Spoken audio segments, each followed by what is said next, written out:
we're going with fear. Going with fear. Yeah.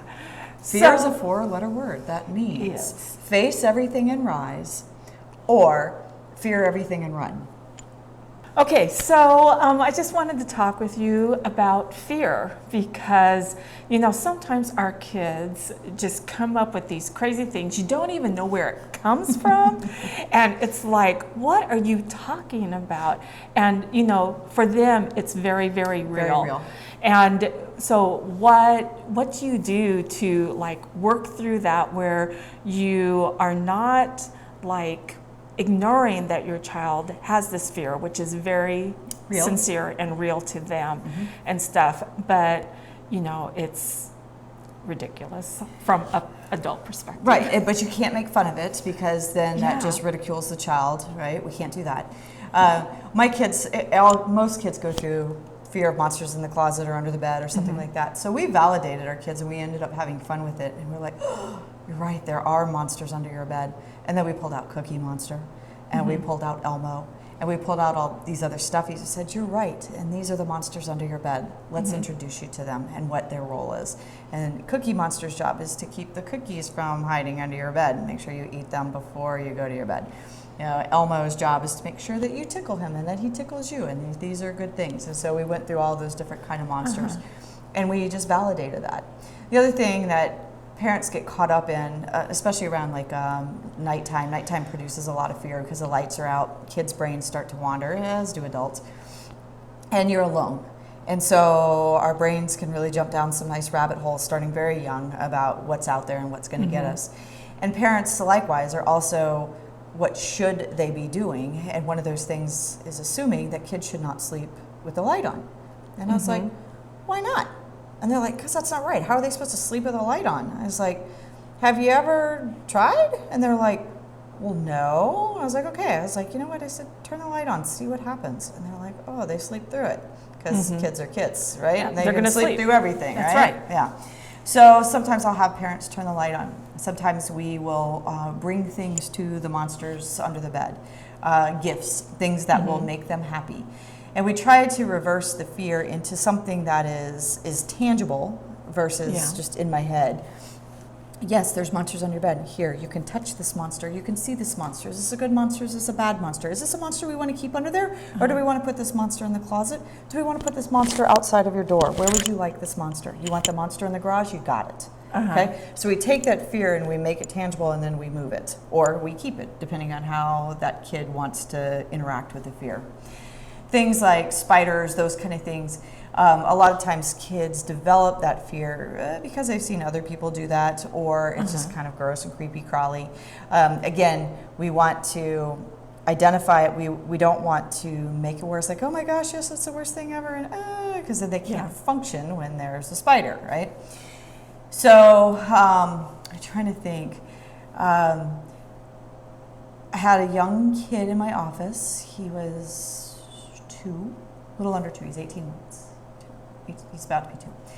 And I have this little singing Santa Claus. Yeah. And most kids love it. And I turned it on and he freaked out. He started crying. He got really upset about it. It scared him like nobody's business. And there's his foster parents and myself were like, what is going on? Because it doesn't make sense, right? Like you're saying, it's ridiculous, right? To us. Yeah. And so his foster mom says, yeah, he does this around a lot of things. He really struggles with the newness of it, and he is tentative, and he finds it fearful. I said, okay, sure, we can work with that. She says, how are we going to work with that? I said, well, the next time that he comes in, I said, the Santa will be on the table, obvious to him, but he doesn't have to interact with it unless he chooses to. I said, because this time I brought it to him thinking he would like that, not knowing. So next time he has the choice on how he interacts with it. And if he chooses not to interact with it, it's okay because it's still more prevalent than it was. It's not hidden away. So the next time the kid comes in, he eyeballs it, he gets a little scared and he goes and runs to his mom, but he doesn't cry, he doesn't freak out. But we can tell he's still kind of leery. We just leave the Santa Claus on the table. He's just being naturally desensitized to it. He goes and plays another part of the room, comes back, sees the Santa Claus, goes to mom, gets reassurance, and he's gradually desensitizing himself to that fear that he's experiencing. Okay? We had another session about 2 weeks ago, and he initiated, went and found the Santa, pushed it and showed his brother. And so now we have a total like, and now we're introducing a whole new thing. He is now in control of that fear, in control of how he's going to interact with that particular object, and the fear is gone. Now he has confidence, and now he has competence because he has faced it, versus a parent might see that that brought a kid distress and hides it away and doesn't make the kid deal with it. That's not what we want to be doing. We want to teach kids confidence and competence. Yes, this is scary. Absolutely, I get that. I understand that. It doesn't have to make sense to you and I. Okay, this is real for you, and we still need to figure out how to get through it, because we can't go through our whole lives fearing Santa Claus is that sing? Right, yeah, Santa Claus is that sing, right? Okay, yeah, because that's something that we deal with in preschool a lot. It's actually one of the questions we ask, just because we want a heads up if the child sees a spider or a snake or something on the playground, and they're going to freak out. It's like, okay, but we don't have the power to get rid of all the snakes of the world. Right, and they have to. And so, what can we do? What kind of reassures them? What's a comfort to them? And, trying to figure that out. And I know sometimes that makes parents nervous because, they're used to, oh, there's a snake over there, let's walk this way and avoid the snake and things like that. And we want to teach kids to overcome, not avoid their fears, because then, again, it doesn't build that sense of competence and that sense of confidence, and then they start generalizing it to all sorts of things. Anxiety, fear, scared is one of those things that the more you avoid it, the bigger it gets, and it gets generalized into all sorts of things. So then it starts to be like, okay, I'm scared of that. I'm scared of people. Okay, not all kids are like, woo. And then if we don't teach them how to interact with adults and kids and how to face those insecurities and those fears, then it gets to the place where they can't order their own food, and then in a restaurant or in a drive-through, and they have other people do it, and we're making accommodations versus helping them work through those issues of, yeah, you know what, adults are scary. Let's do it together. Not, oh, you can do it. We have to build the skill set with them. Hey, you know what? I'll do it with you. And I'll say a sentence, and then you say it after me.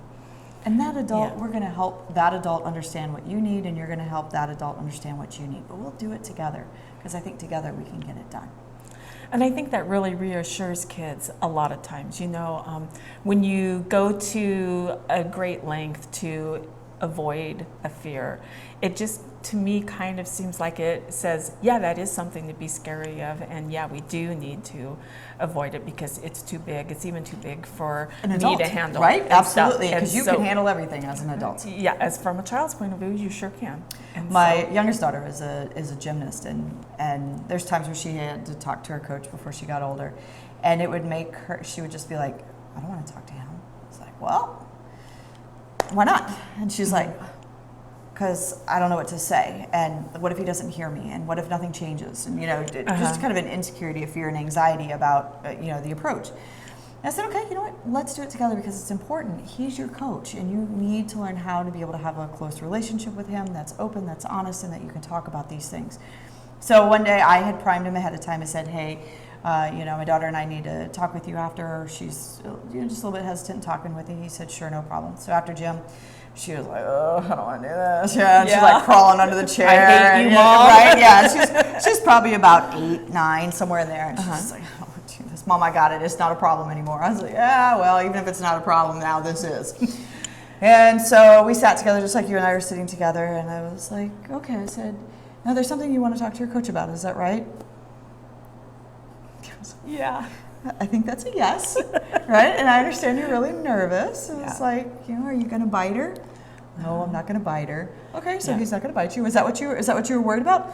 No, I'm not worried about him biting. Oh, okay, all right. Yeah. So we just kind of kept through that. She's probably ready to kill you. Right. Yeah. Because I'm such a bad guesser, right? And so she eventually got to the place where she was able just to kind of talk to me. I was like, okay, now I need you to say that to him. But he just heard me say it to you. I said, right. I said, but I need you to say it to him because this is how we build your skill. But I've got you. I'll hold your hand. We'll get through this. And eventually it worked. And it took probably about 10 minutes to ask a series of 2 questions. But it doesn't matter. What that was developing the skill set, developing the confidence of I can do this even though it's hard. I can do this even though it's scary. instead of, I'll just avoid it. That's not what builds competency and skill sets.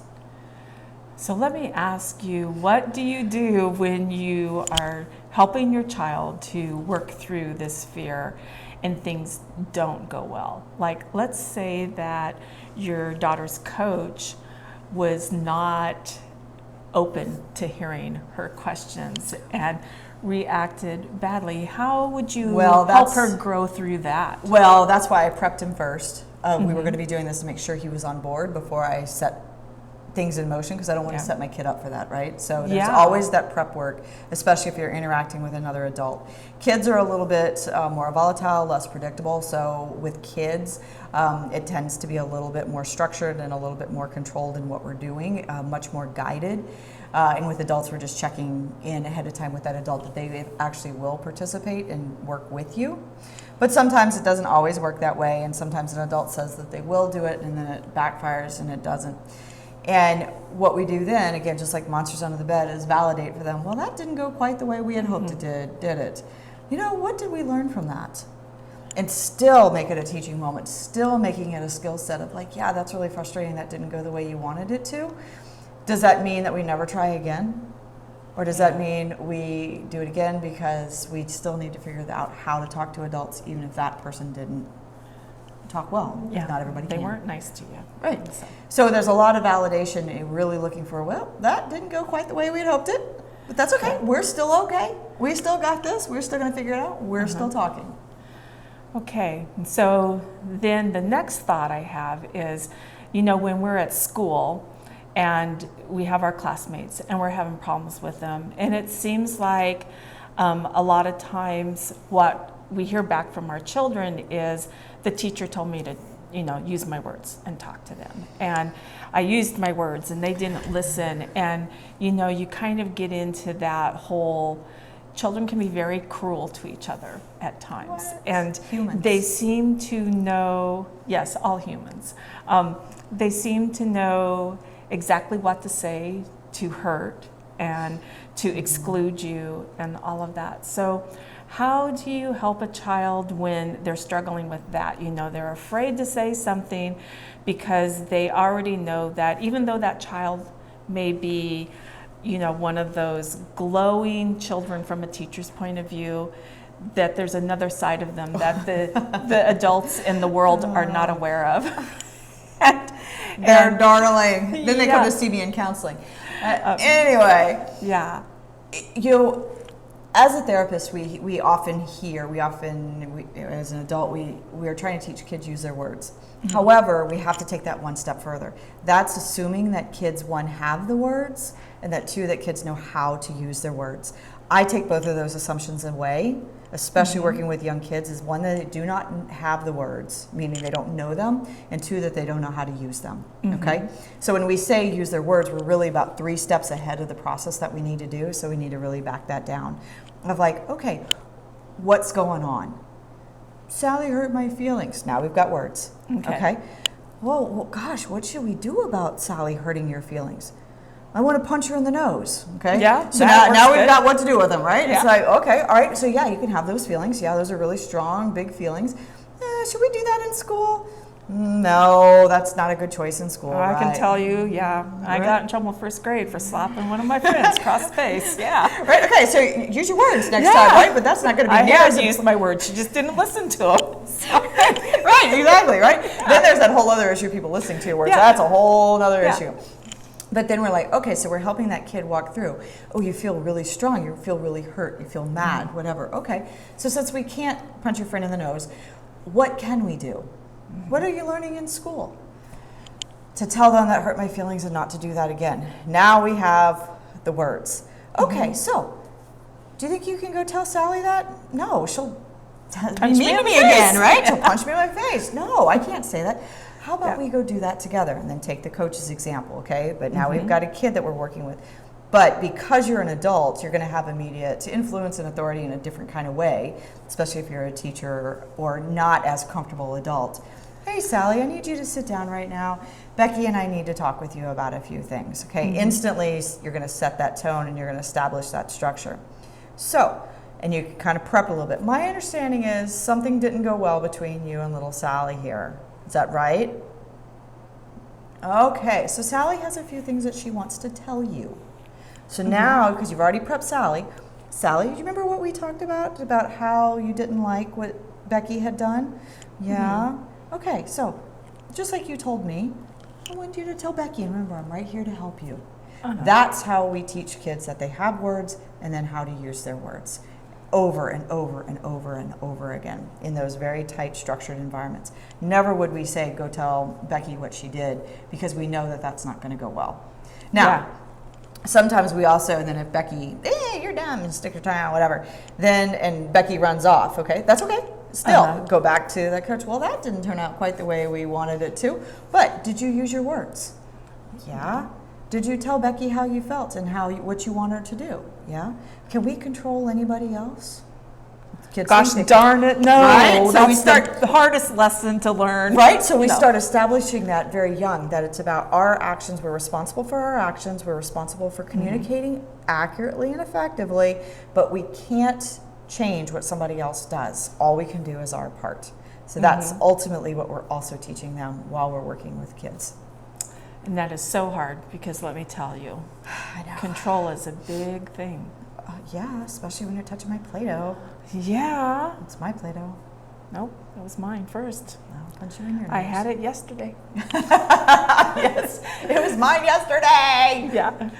Well, thank you for talking You're very again. welcome. Yeah, great to talk to you.